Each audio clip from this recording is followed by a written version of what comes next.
Vamos a orar.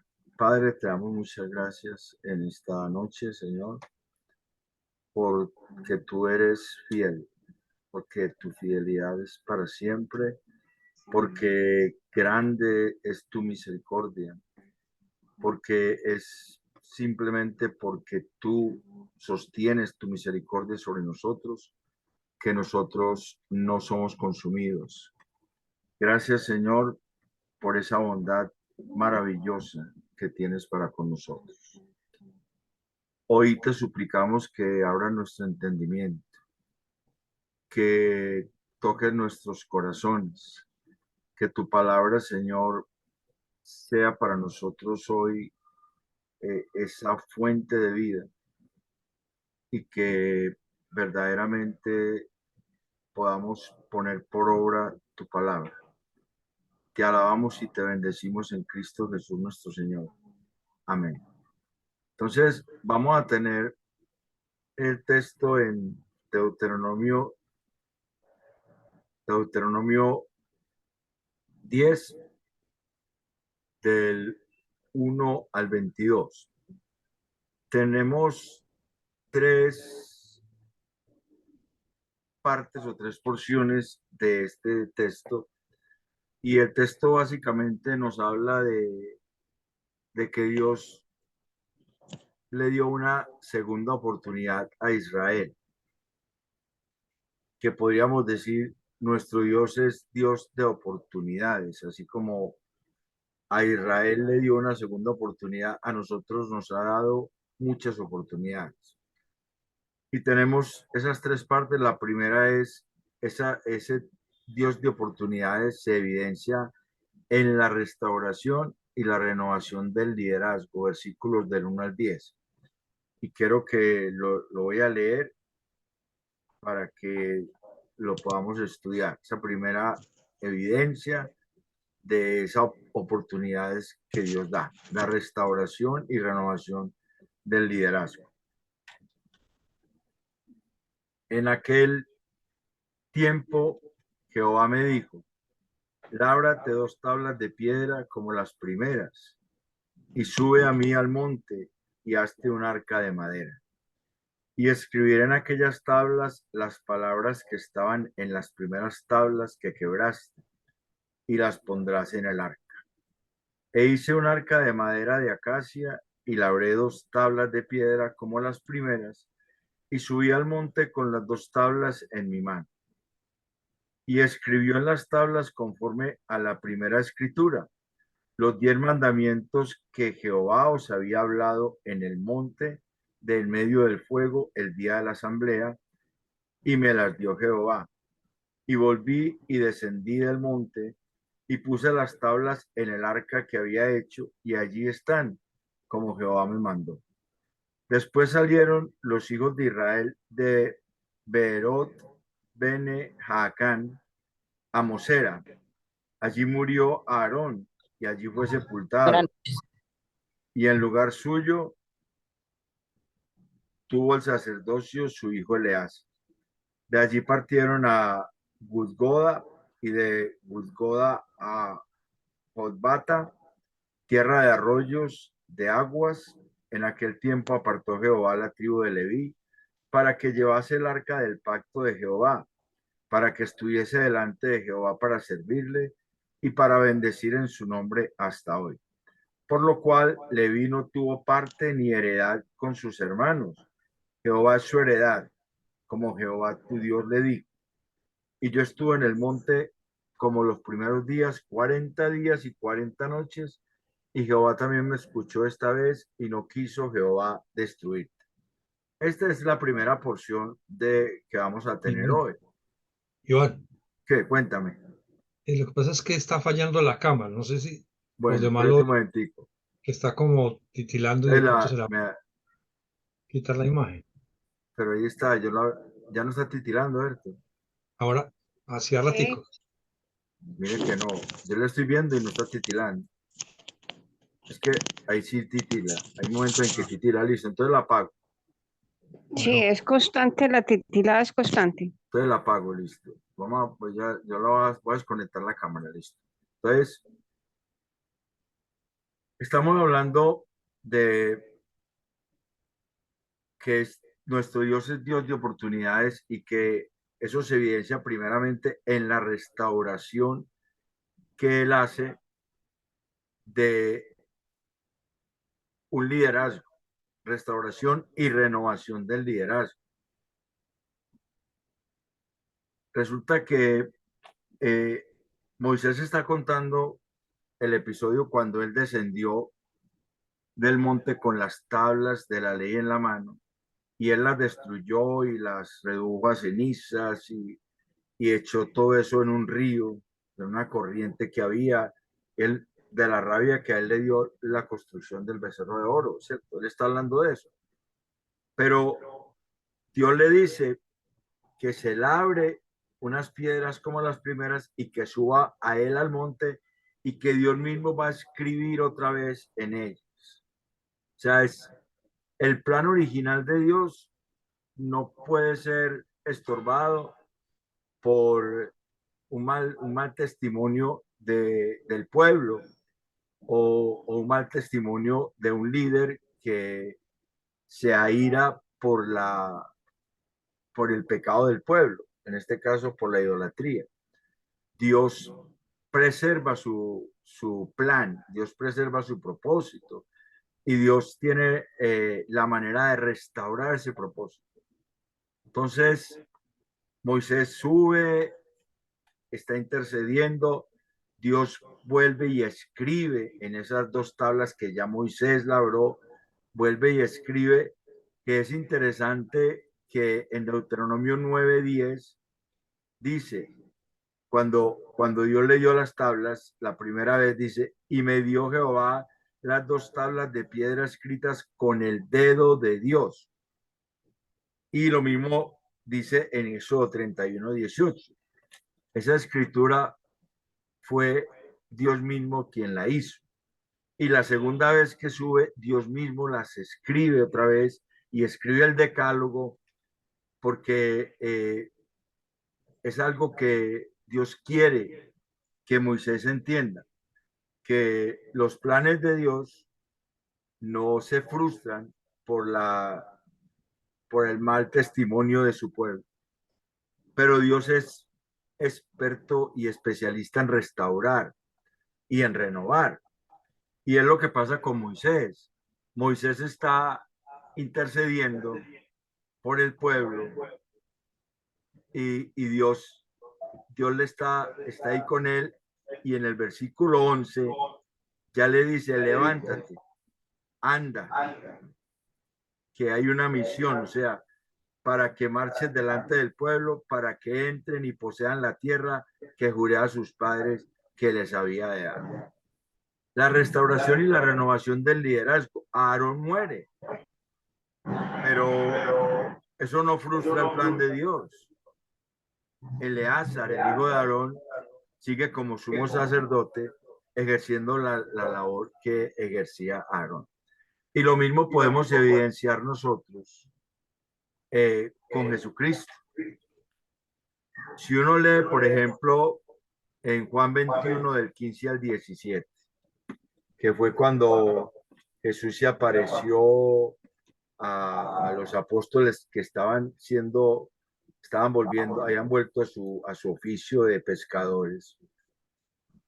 Y es interesante que Jesús le dice a Pedro, cuando hubieron comido, Jesús dijo a Simón Pedro, Simón hijo de Jonás, ¿me amas más que eso? Le respondió, sí, Señor, tú sabes que te amo. Él le dijo, apacienta mis corderos. Volvió a decirle la segunda vez, Simón, hijo de Jonás, ¿me amas? Pedro le respondió, sí, Señor, tú sabes que te amo. Le dijo, pastorea mis ovejas. Le dijo la tercera vez, Simón, hijo de Jonás, ¿me amas? Pedro se entristeció de que le dijese la tercera vez, ¿me amas? Y le respondió, Señor, tú lo sabes todo, tú sabes que te amo. Jesús le dijo, apacienta mis ovejas. Jesús está haciendo lo mismo que hizo allá en el monte Dios con Moisés. Jesús está haciendo lo mismo con Pedro. Es que Moisés había sido comisionado para llevar ese pueblo a la tierra de Canaán. Moisés era el líder de ese pueblo. Dios hablaba directamente a Moisés, Moisés le transfería las palabras al pueblo y era en esa ley, en esa palabra de Dios dada a Moisés, que el pueblo se movía. Pero cuando el pueblo falló y falló violentamente, al hacerse un becerro de oro, Moisés se enojó tanto que destruyó lo que Dios mismo había escrito y Dios le está restaurando el propósito y le está diciendo, hay que seguir en el propósito. Dios restaura su plan original cuando fallamos. Nos convence de continuar con la misión. A Pedro le dijo, restaura mis ovejas, pastorea mis ovejas, pastorea mis corderos, apacienta mis corderos, pastorea mis ovejas, apacienta mis ovejas, que era la misión que Jesús le había dado antes de él ser sacrificado. En Lucas 22, versículos del 18 al 22, podemos leer. Lucas 22, Lucas 22, del 31 al 32 dice, digo también al Señor, Simón, Simón, he aquí, Satanás os ha pedido para zarandearos como a trigo, pero yo he rogado por ti, que tu fe no falte. Y tú, una vez vuelto, confirma a tus hermanos. Ese confirma a tus hermanos es afirma a tus hermanos.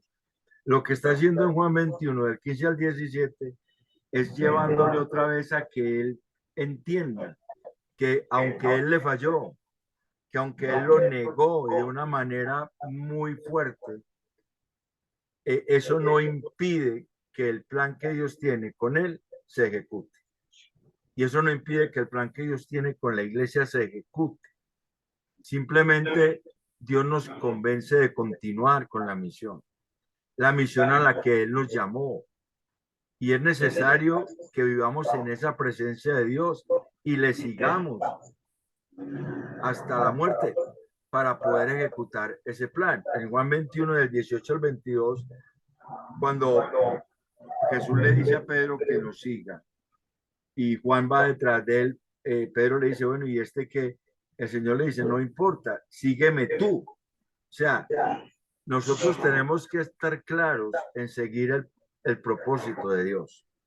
Tenemos que estar claros en seguir el propósito de Dios. Y así como Dios escribió ese decálogo, esa ley en esas tablas de piedra, escritas con el dedo de Dios, que en Lucas 11:20 el Señor dice, mas si yo por el dedo de Dios echo fuera los demonios, hablando como el Espíritu Santo. Dios mismo escribió también esa ley en nuestros corazones. Jeremías 31, del 31 al 34, segunda a los Corintios 3, 2 y 3. Dios escribió esa ley en nuestros corazones. Pero así como era responsabilidad de Moisés obedecer a Dios, es nuestra responsabilidad confiar plenamente en su gracia. Entendemos que la misión que Él nos dio de llevar el Evangelio a todas las criaturas, de ser sus testigos, no se puede hacer si no es por su gracia, si no es por su misericordia especial, si no es porque Él mismo va con su iglesia desarrollando esa misión. Y así nosotros podremos cumplir el llamado de Dios como lo hizo Moisés. Cuando cada uno de los ministerios y en la iglesia obedezcamos al llamado que Dios nos dio, Dios encaminará su propósito original. Y si algunos llegasen a faltar porque murieron como Aarón o porque salieron para otra iglesia, para otra congregación, si algunos llegaran a faltar por alguna situación, Dios levanta quienes sucedan a aquellos. Dios está en control, así como en el versículo 8 dice que, en el versículo En el versículo 8 dice, en aquel tiempo apartó Jehová la tribu de Leví para que llevase el arca del pacto. No, el versículo 6. Allí murió Aarón y allí fue sepultado y en lugar suyo tuvo el sacerdocio su hijo Eleazar. O sea, Dios sustituye al liderazgo cuando este liderazgo por alguna circunstancia ya no está.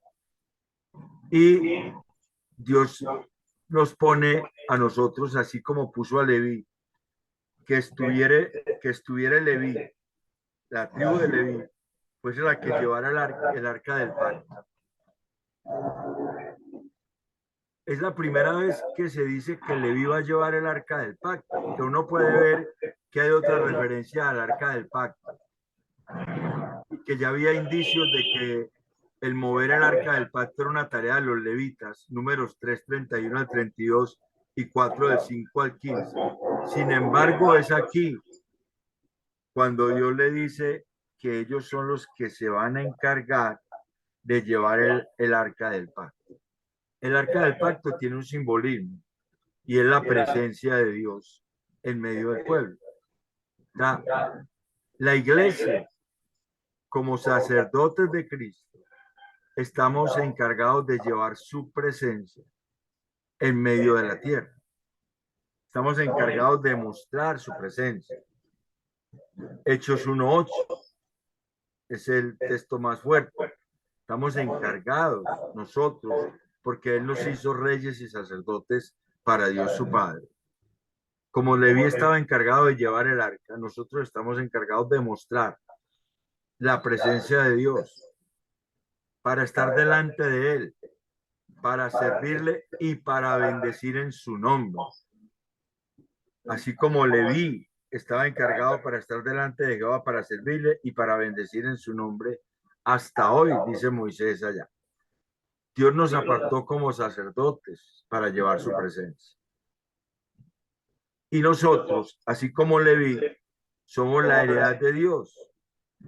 Dios le había dicho ya a Leví que ellos no iban a tener tierra. Dios le había dicho eso a la tribu de Leví, que ellos no iban a tener tierra porque ellos iban a ser la heredad de Dios. Ellos iban a ser el pueblo que Dios iba a sostener. Y por eso Dios habló de que los diezmos eran para Leví. ¿Cierto? Entonces, la iglesia de por sí, toda la iglesia, todos los creyentes, somos la heredad de Dios. Somos el pueblo que Él compró con su sangre. En Mateo 25:34, el mismo Señor Jesucristo, cuando está hablando del juicio final, en Mateo 25:34, dice, Mateo 25:34, dice el Señor, entonces el rey dirá a los de su derecha, venid benditos de mi Padre, heredad el reino preparado para vosotros desde la fundación del mundo. Y en Efesios 1:14 dice que nosotros tenemos el Espíritu Santo como arras de la posesión adquirida. O sea, nosotros somos heredad de Dios. Y así como la tribu de Leví era la heredad de Dios y Jehová era su heredad, Dios era su heredad, también la iglesia es heredad de Dios. Y todo eso es por la misericordia de Dios, así como por la intercesión de Jesucristo. Moisés termina hablando en el versículo 10, y yo estuve en el monte como los primeros días, 40 días y 40 noches, y Jehová también me escuchó esta vez y no quiso Jehová destruirte. O sea, nosotros tenemos un intercesor mucho más eficiente que Moisés, y es nuestro sumo sacerdote de los bienes venideros, que intercede por nosotros delante del Padre día y noche. O sea, el propósito de la iglesia está garantizado de llevar el evangelio a todas las naciones, precisamente porque Dios es Dios de oportunidades. Si no fuera Dios de oportunidades, entonces la iglesia estuviese destruida, la iglesia ya hubiese sido aniquilada, ya Dios hubiese acabado con la iglesia. Pero Dios nos ha dado oportunidades y nos seguirá dando oportunidades. En la medida en que nosotros vamos afirmándonos en el camino del Señor, Él va mostrando su propósito y va llevando a cabo ese propósito. Por esa razón y porque además, solo por su gracia y su misericordia, es que podemos hacerlo y porque también tenemos al Señor Jesucristo intercediendo por nosotros delante del Padre. Ese es el primer aspecto de esto que es nuestro Dios, es Dios de oportunidades. Ese primer aspecto se evidencia en la restauración y renovación del liderazgo, versículos del 1 al 10. Pero hay otro segundo aspecto, se evidencia en la continuidad de la misión, versículos del 11 al 13. Dice allí, y me dijo Jehová, levántate, anda, para que marches delante del pueblo, para que entren y posean la tierra que juré a sus padres que les había de dar. Ahora pues, Israel, ¿qué pide Jehová tu Dios de ti? Sino que temas a Jehová tu Dios, que andes en todos sus caminos y que lo ames y sirvas a Jehová tu Dios con todo tu corazón y con toda tu alma, que guardes los mandamientos de Jehová y sus estatutos que yo te prescribo hoy para que tengas prosperidad. Eso es lo que Dios pide de la iglesia. Dios está animando a Moisés y está diciendo, Moisés, ya es hora de dejar de lamentarse, ya es hora de dejar de estar intercediendo, hay que seguir adelante. Esa misma palabra, marchar, que dice allá en el versículo 11, para que entren y posean la tierra, digo, levántate, anda para que marches. Esa misma palabra es la que está en Éxodo 14, 15, creo que es, o 15, 14. En Éxodo, cuando Moisés está hablando con Dios y Dios dice, ¿y por qué clamas a mí? Extiende tu vara y di a ese pueblo que marche. Di al pueblo que marche. Éxodo 14, 15, ¿cierto? Entonces Jehová dijo a Moisés, ¿por qué clamas a mí? Di a los hijos de Israel que marchen. Es la misma palabra, o sea, que el pueblo se movilice en la misión, que el pueblo confíe plenamente en que el propósito de Dios se puede alcanzar. Es tener esa confianza en lo que Dios dice. Dios ordena a sus ministros, ya a Moisés y a todos sus ministros, levantarse y liderar un pueblo. Cuando estos ministros son restaurados, deben ir delante del pueblo para alcanzar el propósito original de Dios. Efesios 4, del 11 al 16, por ejemplo. Es un texto que nos muestra cómo los ministerios se entrelazan para que la iglesia se edifique y pueda llegar a estar en ese propósito de Dios. Efesios 4, 11 al 16.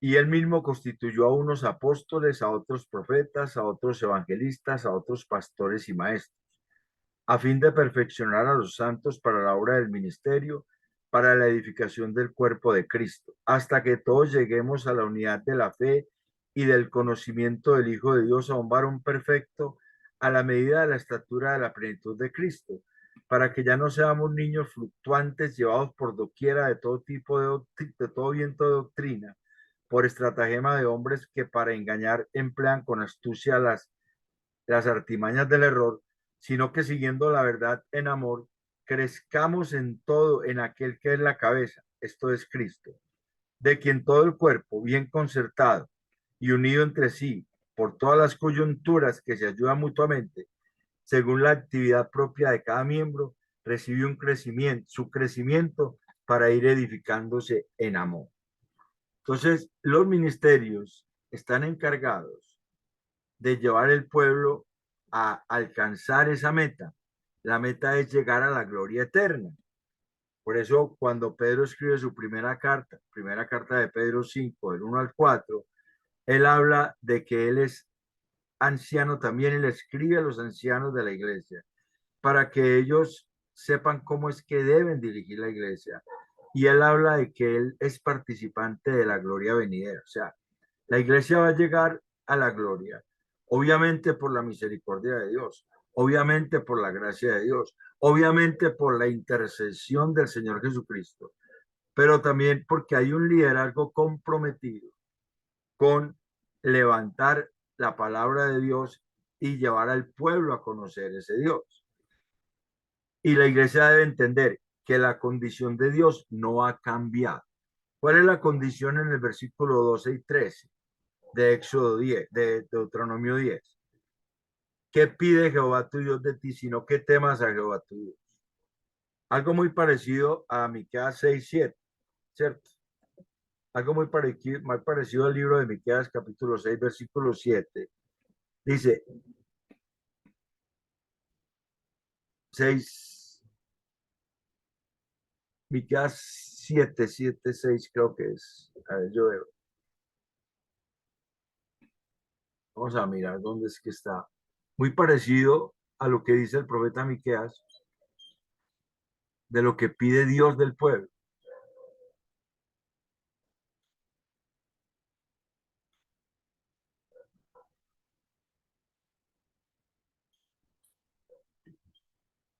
Es lo mismo que está pidiéndole a Israel.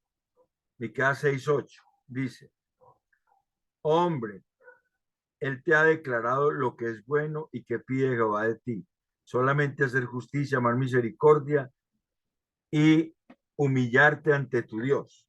Y aquí está puesto de otra manera. Temas a Jehová tu Dios, que andes en todos sus caminos, que lo ames, sirvas a Jehová tu Dios con todo tu corazón y con toda tu alma, que guardes los mandamientos de Jehová y sus estatutos que yo te prescribo hoy para que tengas prosperidad. La misión, en la continuidad de la misión, hay una condición y es la obediencia a Dios. Esa condición, esa condición que está ahí también está para la iglesia. La iglesia no puede llevar a cabo la misión si no obedece a Dios, si no obedece a la voluntad de Dios.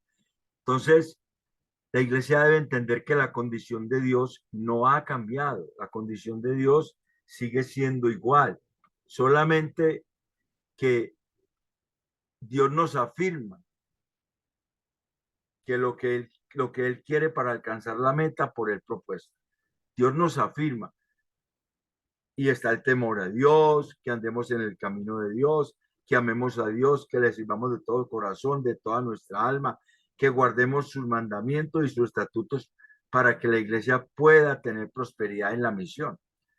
La iglesia entiende y sabe que esto lo puede hacer por la gracia de Dios en Cristo, solamente porque Cristo cumplió con esa condición y ha derramado esa gracia sobre la iglesia para que la iglesia pueda perpetuar también eso, confiando plenamente en Él y sabiendo que es Dios de oportunidades, que cuando la iglesia falla, tiene perdón en la sangre de Cristo, que no es descalificada, que Dios sigue fortaleciendo y afirmando su iglesia, que su iglesia va entendiendo cada vez más cuál es su propósito y que sin santidad nadie verá al Señor.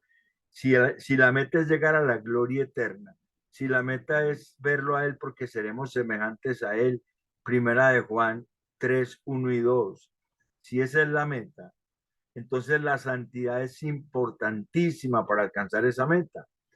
Y eso es temor de Dios, andar en los caminos de Dios, amar a Dios, servir a Dios, guardar sus mandamientos y estatutos. Y ese guardar quiere decir cuidar, darle la importancia que ellos tienen. La ley moral de Dios sigue vigente. La ley no ha cambiado. Lo que ha cambiado es el propósito. El propósito de la ley en el Antiguo Testamento era el propósito de que el pueblo pudiera ser santo. Ahora, el propósito de la ley en el Nuevo Testamento es mostrarnos que somos pecadores para llevarnos a Cristo, porque es solamente a través de la gracia de Dios que la iglesia es santa. Pero solamente la ley le puede mostrar a la iglesia. Solamente la ley de Dios puede mostrarnos a nosotros lo pecadores que somos en relación con ese estándar de Dios, con ese techo que Dios pide, que es guardar los mandamientos, cumplir los mandamientos, que solamente en Cristo se puede hacer porque Él es el único que provee esa gracia para hacerlo, porque Él ya los cumplió y porque Él sigue intercediendo por su iglesia para que la iglesia pueda llegar. Solamente entonces así la iglesia podrá afirmarse en esa santidad. No lo va a hacer por querer cumplir la ley a motu propio, sino porque confía en la obra de Cristo. Y el apóstol Pablo en Romanos 8, del 1 al 4, lo resume de la siguiente manera. Ahora pues ninguna condenación hay para los que están en Cristo Jesús, los que no andan conforme a la carne, sino conforme al Espíritu. Porque la ley del Espíritu de vida en Cristo Jesús me ha librado de la ley del pecado y de la muerte, porque lo que era imposible para la ley, por cuanto era débil por la carne, Dios enviando a su Hijo en semejanza de carne de pecado, y a causa del pecado condenó al pecado en la carne, para que la justicia de la ley se cumpliese en nosotros, que no andamos conforme a la carne, sino conforme al Espíritu. Es por Cristo que la justicia de la ley se cumple en la iglesia, que anda conforme al Espíritu, que no anda conforme a la carne. Y andar conforme al Espíritu es dejar que el Espíritu de Dios vaya haciendo ese trabajo de convicción, restauración, de ir santificando y no querer hacerlo a modo propio, no querer hacerlo en la carne precisamente, sino confiando en el Señor y en su gracia. Para eso es fundamental la fe. Por eso la iglesia se levanta en la fe. Por eso el arma fundamental de la iglesia es la fe, porque la fe hace que la iglesia venza al mundo. La fe hace que la iglesia pueda vivir para el Señor. La fe hace que los dardos del enemigo sean apagados todos. La fe es un bastión importantísimo, pero esa fe tiene que estar fundamentada en lo que Dios dice, en lo que Dios dice, no en lo que creemos nosotros, sino en lo que Dios dice. La segunda evidencia es la continuidad de la misión. Entonces tenemos tres evidencias de que Dios es Dios de oportunidades. La primera es la restauración y renovación del liderazgo, que es los versículos del 1 al 10. La segunda es la continuidad de la misión. Dios no le dio a Israel algo que iba a dejar que Israel quedara frustrado. Dios siguió y lo llevó y entró Israel a la tierra prometida. Y la iglesia entrará a la eternidad con Cristo, precisamente porque la misión continúa. Y llegará a la meta porque así lo ha establecido el Señor.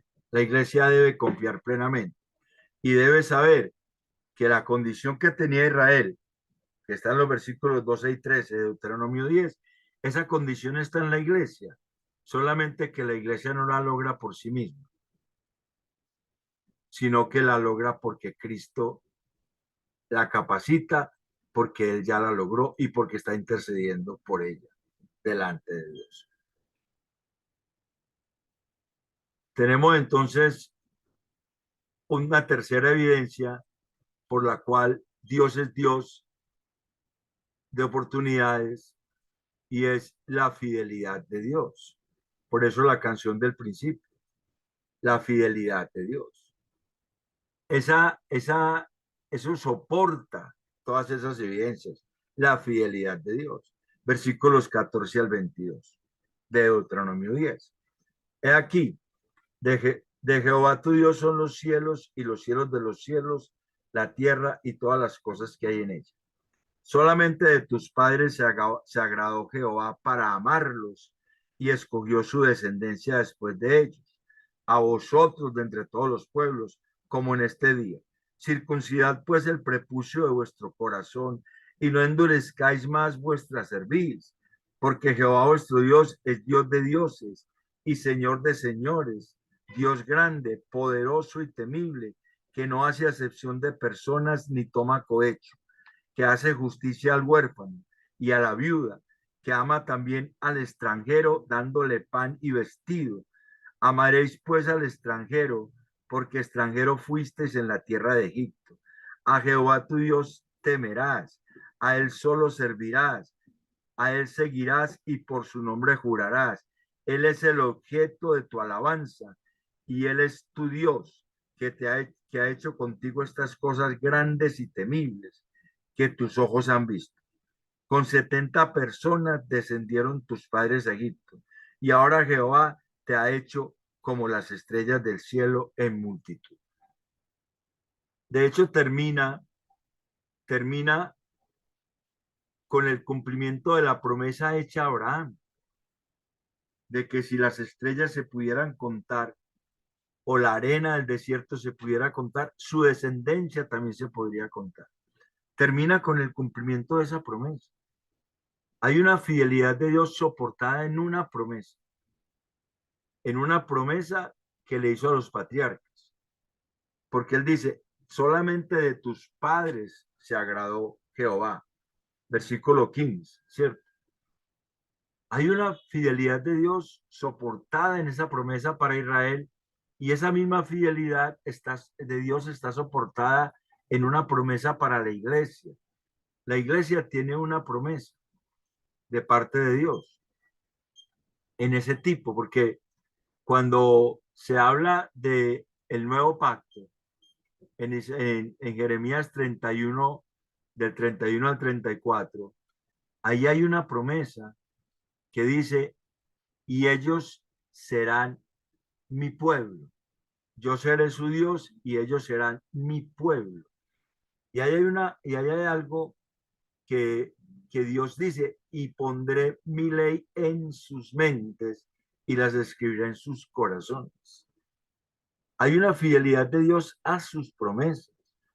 Y así como allá era a los padres, la fidelidad de Dios está en agradarse en Cristo, porque Él se agrada de Cristo, no se agrada de nosotros, se agrada de la obra de Cristo en la iglesia.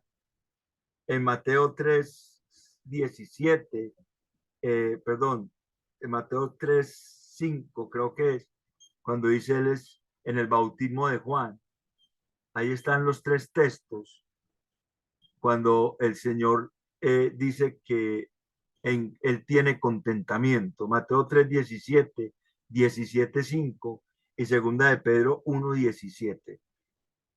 Es el contentamiento de Dios en Cristo, hace que la iglesia que está en Cristo sea beneficiaria de ese agradarse de Dios en la obra de Cristo.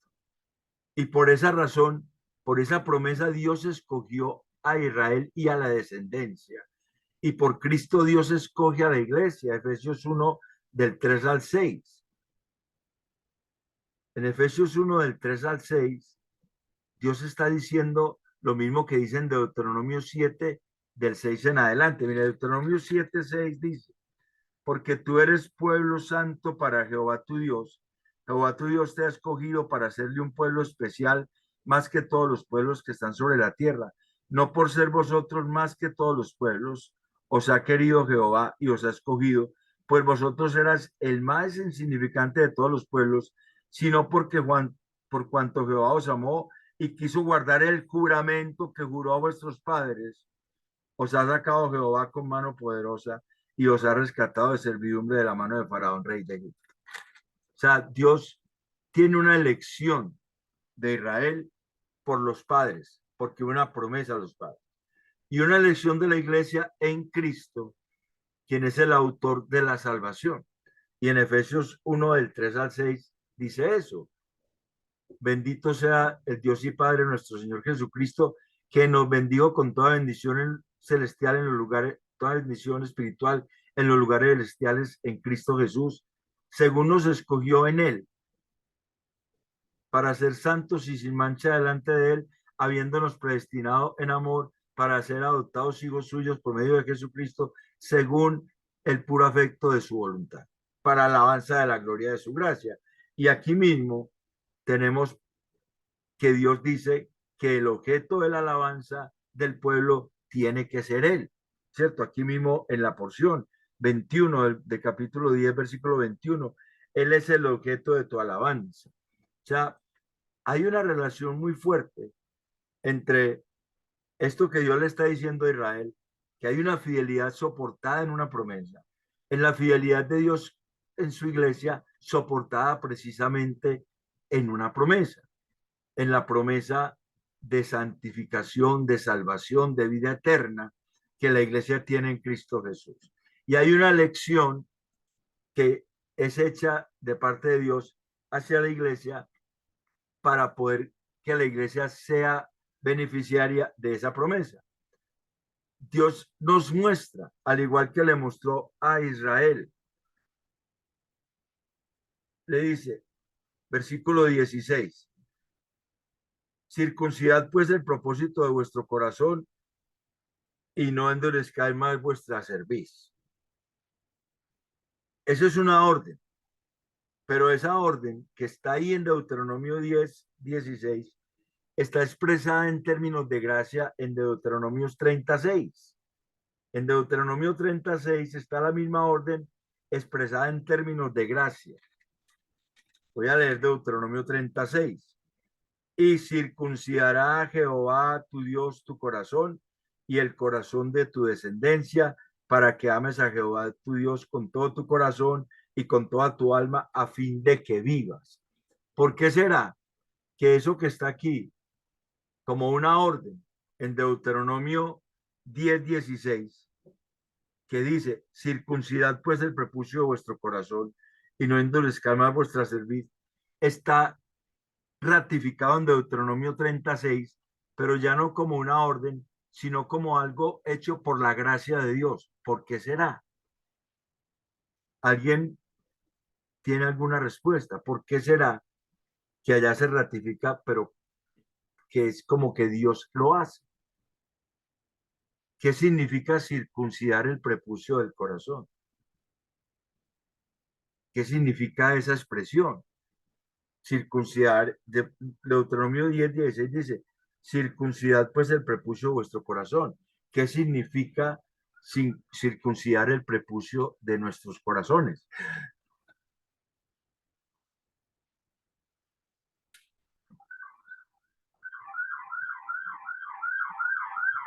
¿Sí me están escuchando?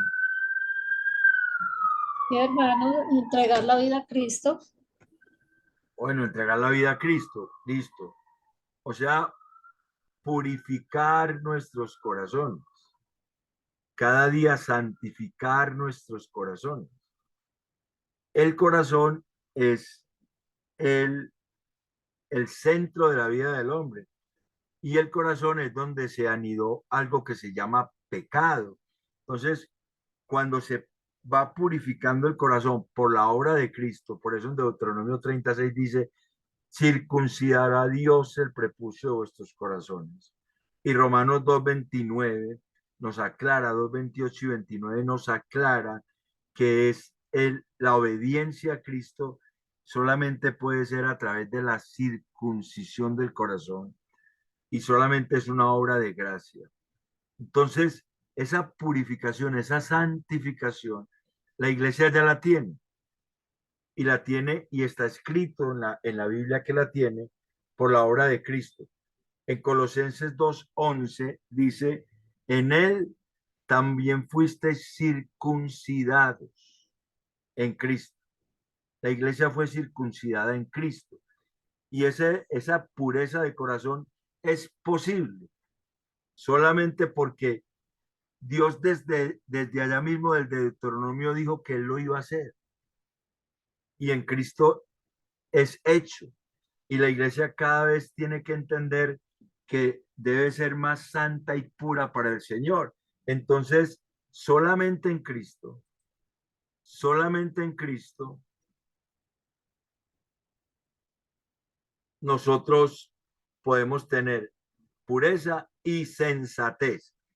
Cuando se habla en el versículo 16 de Deuteronomio 10, y no endurezcan más vuestros cerviz, no sean tan cabeciduros, no sean tan necios. La iglesia puede ser sensata y puede ser pura solamente por la obra de Cristo. Eso tenemos que tenerlo muy claro. Y Dios pasa a dar unas razones por las cuales Él es el que manda. Mire del versículo 17 al versículo 18. Da las razones. Porque Jehová vuestro Dios es Dios de dioses, o sea, y Señor de señores. ¿Qué hay que hacer contra eso? ¿Qué puede decir el pueblo si no es así? Y si esa no es una razón para obedecer a Dios, porque Él es el único Dios y el único Señor. Es lo que está diciendo. Dios grande, poderoso y temible. Él no hace excepción de personas ni cohecho, ni toma cohecho. O sea, es un juez justo. Hace justicia al huérfano y a la viuda y hace justicia a todos. Y Él ama al extranjero y le demuestra su amor. Y ahí también nos manda a nosotros a amar al extranjero. El extranjero en este texto puede ser los extranjeros que salieron con el pueblo de Israel cuando salieron de Egipto en Éxodo 12:38. Pero yo lo dudo porque no creo que ellos hubieran entrado, solamente entraron los hijos que nacieron en el desierto. Y aquí ya están a puertas para entrar en Deuteronomio. O aquellos extranjeros que aceptaban la ley de Dios como su ley, que estaba, por ejemplo, en Éxodo 12:48 y 49 y Levítico 18:26. Es el caso, por ejemplo, de Cornelio, que siendo un gentil, creía en el Dios de Israel y aceptaba esa religión de Israel que era basada en la ley. No creo que hayan sido los extranjeros que estaban en Canaán, porque Dios mismo los mandó a exterminar en algunos casos, como en Deuteronomio 2:34. Puede ser aquellos como Rahab, que se apegaron a lo que Dios dijo y que fueron y se fueron con el pueblo de Dios. Que el pueblo los amase. A nosotros el Señor nos manda a amar a los enemigos. El Señor nos manda a amar a los enemigos, pero aquí hay una clave interesante. En el versículo 19 dice: amarás pues al extranjero, porque extranjero fuiste en la tierra de Egipto. A Jehová tu Dios temerás, al solo, no, amarás al extranjero, porque extranjero fuiste en la tierra de Egipto. Pero antes de eso, dice: Dios que hace justicia al huérfano y a la viuda, que ama también al extranjero, dándole pan y vestido. O sea, ¿por qué está ese detalle allí de dándole pan y vestido? También puede ser los extranjeros que iban a convivir con ellos y que no iban a aceptar su ley, pero que iban a convivir allí en Canaán, que Dios dijo que los iba a exterminar poco a poco. Puede ser también ellos. De todas maneras, hay una diferencia entre el amor de Dios hacia su iglesia o hacia su pueblo que el amor de Dios hacia el extranjero. En el versículo 18 dice que ama también al extranjero dándole pan y vestido. A nosotros el Señor Jesucristo nos mandó a amar a los enemigos. En Mateo 5, versículo 48, creo que es. Mateo 5:43 dice: oísteis que fue dicho, amarás a tu prójimo y aborrecerás a tu enemigo. Pero yo os digo, amad a vuestros enemigos, bendecid a los que os maldicen, haced bien a los que os aborrecen y orad por los que os ultrajan y persiguen, para que seáis hijos de vuestro Padre que está en los cielos, que hace y ojo acá, que hace salir el sol sobre malos y buenos, y que hace llover sobre justos e injustos. Esa es una misericordia general. Esa es una misericordia general que Dios tiene para con todos, y es el amor general de Dios, pero hay un amor especial de Dios que está empezado a revelar, que se empezó a revelar en el texto bíblico, en el segundo libro de Samuel, capítulo 7, versículo 12. Allí eso son lo que se conoce como la misericordia especial de Dios. Y aquí no se trata de eso, se trata de la misericordia general, de que Dios hace salir el sol sobre buenos y malos y que hace llover sobre justos e injustos, que le da provisión a buenos y a malos y le da provisión a justos e injustos, le da pan y le da vestido, da condiciones de trabajo para todos. Esa es la misericordia general y la iglesia no debe estar al margen de esa misericordia general. Pero hay una misericordia especial que tiene Dios para la iglesia y que la iglesia debe discernir también, porque esa misericordia especial también la tiene Dios para con el hermano, no para con el extranjero. Segundo libro de Samuel, capítulo 7, versículo 12 dice: y cuando tus días sean cumplidos y duermas con tus padres, yo levantaré después de ti a uno de tu linaje, el cual procederá de tus entrañas, y afirmaré su reino. Él edificará casa a mi nombre, y yo afirmaré para siempre el trono de su reino. Yo le seré a él padre, y él me será mi hijo. Y si él hiciere mal, yo le castigaré con vara de hombres y con azote de hijos de hombres. Pero mi misericordia, versículo 15, segundo libro de Samuel 7, no se apartará de él, como la parte de Saúl, el cual quité de delante de mí.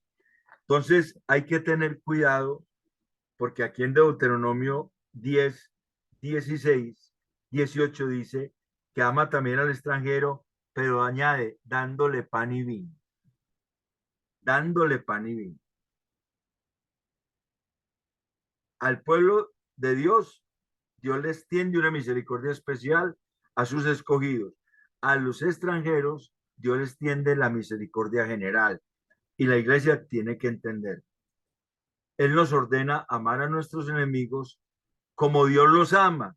Así Dios los ama, que hace salir el sol sobre buenos y malos y hace llover sobre justos e injustos. Y Dios nos muestra cómo nosotros nos debemos relacionar con Él. En esa fidelidad, Él nos muestra cómo debemos relacionarnos con Él. Dice el versículo 20, a Jehová tu Dios temerás, a Él solo servirás, a Él seguirás y por su nombre jurarás. Puede haber cierta controversia con ese por su nombre jurarás. Puede haber una controversia con ese mandato de Dios a Israel y la orden de nuestro Señor Jesucristo a sus apóstoles y a las multitudes en el Sermón del Monte. ¿Alguien me quiere leer Mateo 5:34? Porque ahí tenemos una posible controversia. Es más bien una paradoja. ¿Quién me puede leer Mateo 5:34 si es tan amable? Hágale, Leo, pastor, hágale. Mateo 5:34. Sí. Pero yo os digo, no juréis en ninguna manera, ni por el cielo, porque es el trono de Dios, ni por la tierra, porque es el estrado de sus pies, ni por Jerusalén, porque es la ciudad del gran rey. Siga, ni por tu cabeza. Ni por tu cabeza jurarás, porque no puedes hacer blanco o negro un solo cabello, pero sea vuestro hablar sí, sí, no, no, porque lo que es más de esto, de mal procede. Ajá. O sea,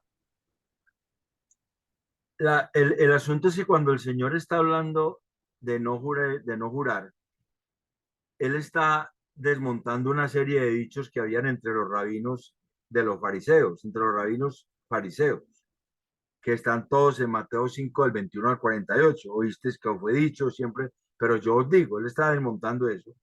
Y en este caso particular, el dicho era, no perjurarás, ¿cierto? Ahí está en Mateo 5, 33, no perjurarás, sino cumplirás al Señor tus juramentos. Lo que el Señor dice es que para no perjurar, lo mejor es no jurar y sostenerse siempre en lo que se dice, es decir, estar seguro, de lo que se dice, tener esa convicción de lo que se dice. Y esa misma idea está en Santiago 5:12.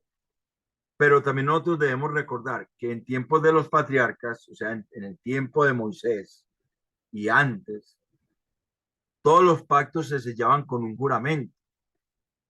Si uno puede leer en Hebreos 6:6, en Hebreos 6:16, perdón, en Hebreos 6:16 el autor de Hebreos nos dice que Dios juró. 6:16 dice, porque los hombres ciertamente juran por uno mayor que ellos, y para ellos el fin de toda controversia es el juramento para confirmación. Y Dios les juró a los patriarcas, Hebreos 6:13.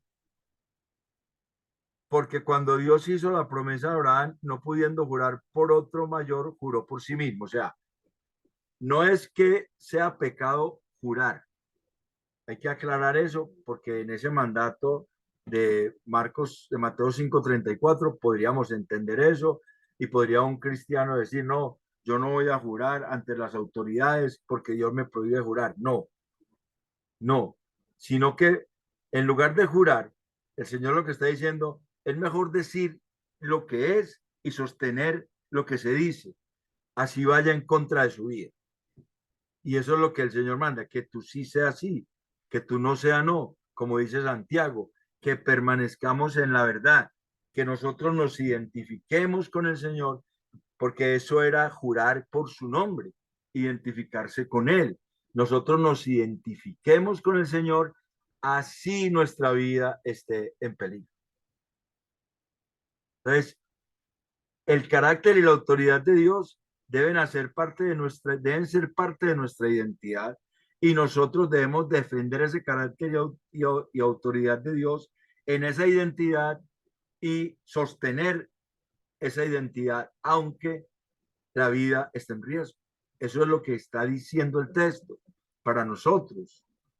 Nosotros necesitamos saber que Dios va a mantener una fidelidad con un pueblo que es fiel también y que si el pueblo no es fiel, Cristo es fiel y por eso Dios mantiene su fidelidad y por lo tanto la fidelidad no depende de nosotros, sino de la fidelidad del Señor, que es absolutamente fiel, que fue el único que pudo ser fiel absolutamente en su condición de hombre ante la ley de Dios y por eso Él nos afirma en esa fidelidad.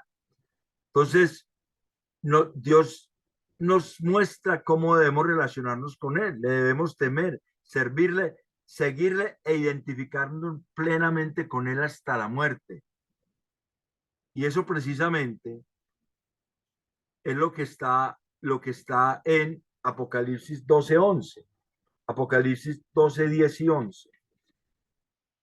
Allí el apóstol Juan, en su libro Apocalipsis, nos dice que fue echado fuera el acusador de nuestros hermanos. Apocalipsis 12:10 dice, entonces oí una gran voz en el cielo que decía, ahora ha venido la salvación, el poder y el reino de nuestro Dios y la autoridad de su Cristo, porque ha sido lanzado fuera el acusador de nuestros hermanos, el que los acusaba delante de nuestro Dios día y noche.